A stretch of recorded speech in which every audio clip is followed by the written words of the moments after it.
Aš mačiau 100 skirtingų veidų. Pažinojau 100 skirtingų žmonių. Turėjau 100 netikrų draugų. 100 kartų verkiau iš džiaugsmo ir juoko, bet ir 100 kartų verkiau iš skausmo.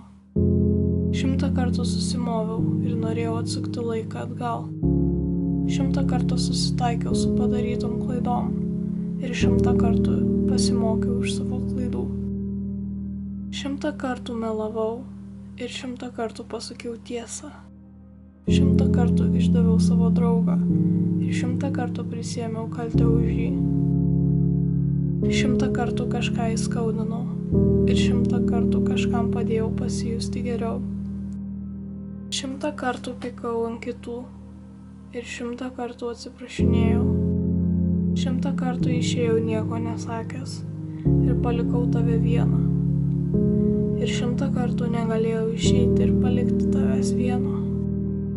100 kartų negalėjau palaikyti liežuvio už dantų ir 100 kartų negalėjau ištarti nė žodžio. 100 kartų kažką nustūmiau žemyn ir 100 kartų kažkam padėjau atsistoti. 100 kartų abejingai praėjau pro žmogų, kuriam reikėjo pagalbos. Ir 100 kartų priėjau prie žmogaus, kuriam niekas nepadėjo. 100 kartų apsimečiau kažkuom, ko nesu, ir tik 100 kartų buvau savimi.